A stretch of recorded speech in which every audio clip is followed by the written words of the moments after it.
Hello everybody, welcome to the Wonky angle where I talk about electronic music, both new and old. And today is a Patreon request from Mom X Punks. I'm talking about the self-titled album by 009 Sound System. Welp, I guess it was inevitable for someone to eventually just straight up request a meme on my Patreon.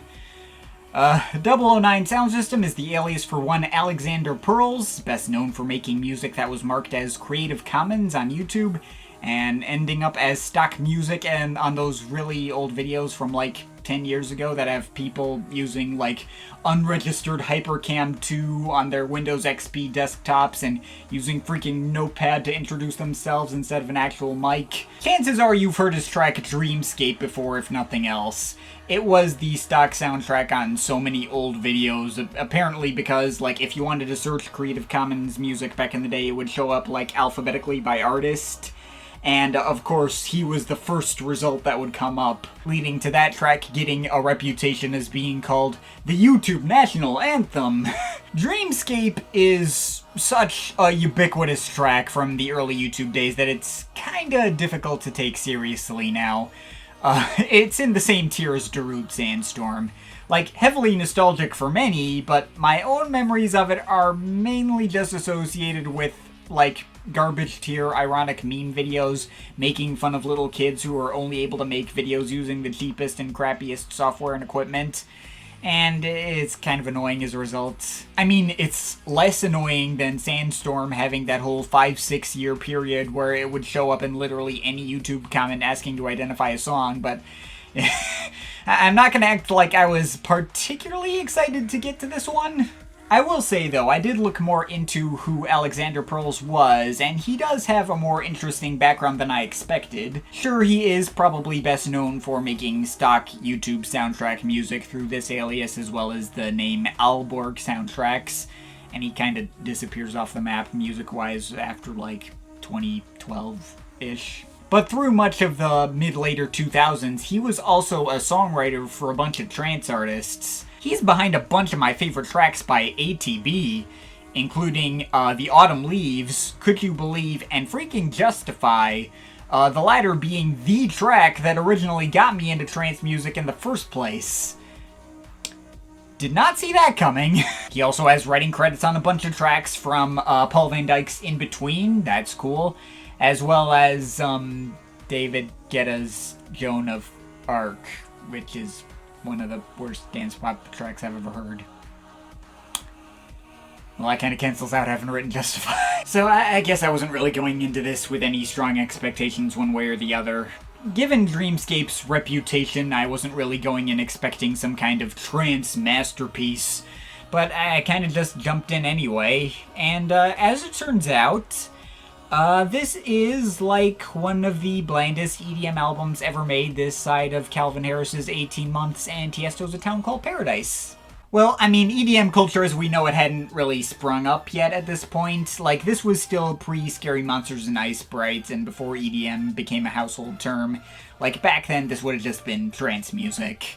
But it is a product of that sound that was, like, leading up to the mainstream EDM sound we know today. And, yeah, this is, not an album that gives me much of anything to break down.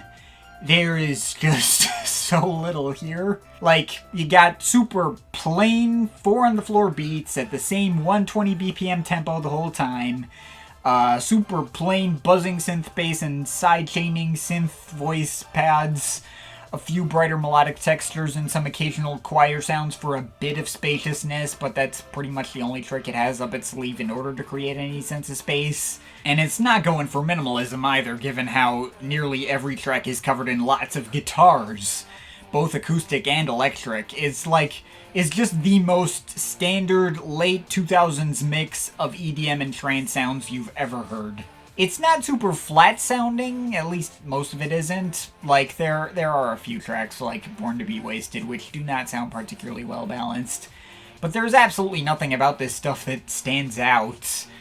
Now, This wouldn't necessarily matter if it had the tunes to back itself up, but not only do all these tracks sound pretty much exactly the same, the chord progressions are super basic and run-of-the-mill, a lot of almost 4 chord progressions like on Time and Space or Shine Down, but these tracks also always run on really long. Like, you look over the track lengths, it seems fine at first with a bunch of tracks that average around 4.5 minutes, but then you get to Standing Stones and suddenly you're hit with all 9-minute tracks and one that even breaks 10 minutes.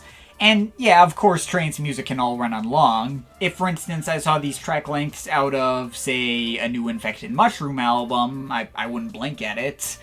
But it becomes a problem when it doesn't feel like any of these tracks go anywhere or change over time in any capacity. There's sort of verses and choruses and instrumental passages, but it's just like the same patterns over and over, and the verses sound like the choruses, and everything is just so freaking monolithic and empty.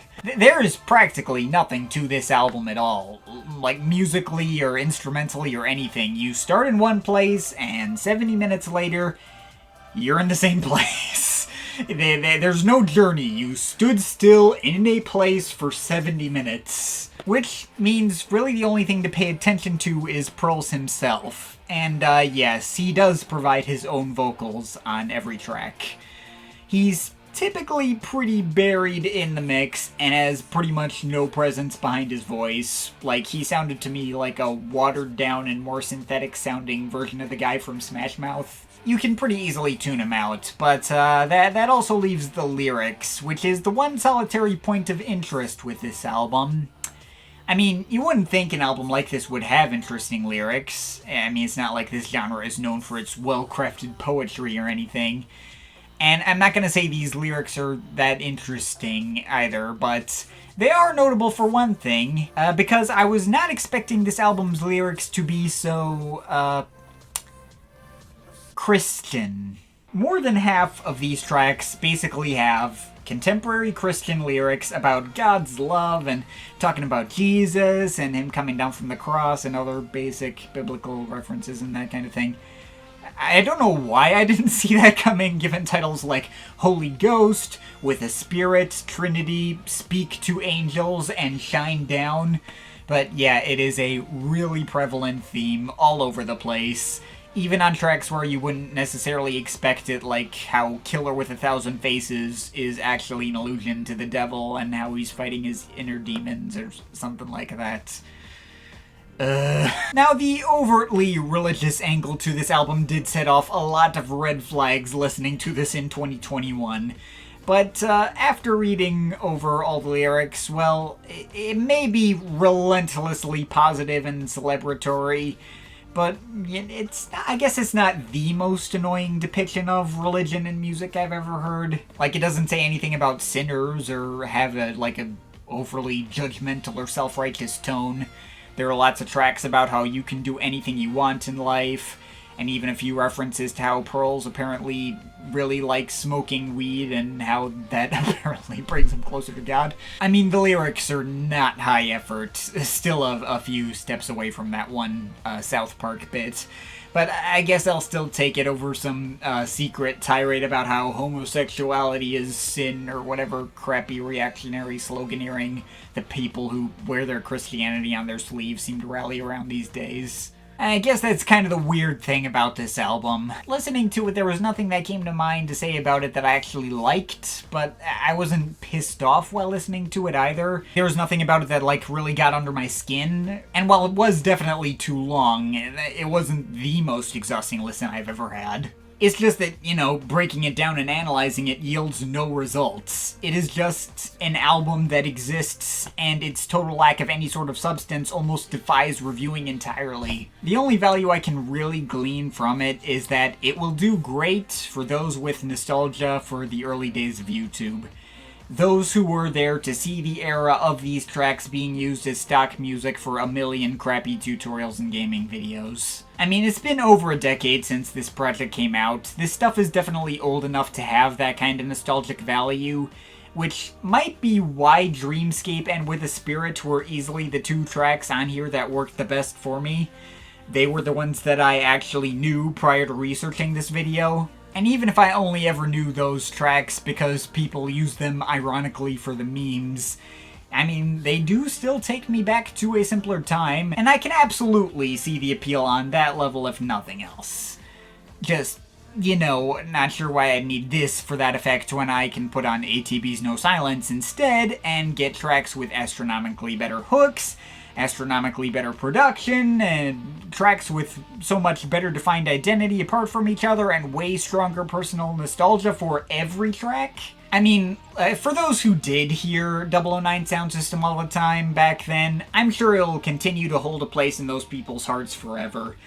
But if you weren't there to see it at its heights yourself, it's probably not worth bothering, honestly. I'm overall feeling a 4.7 out of 10 on this. But of course, this is just my opinion. You can feel free to disagree with it, but I'd like to hear your thoughts, so leave the comments in the comment thing down there. Shout out to my Patreon supporters. They're awesome people. You want to add yourself to that list or make me review something, link to my Patreon is in the description. But yeah, that's pretty much it. That's all for today. See you next time.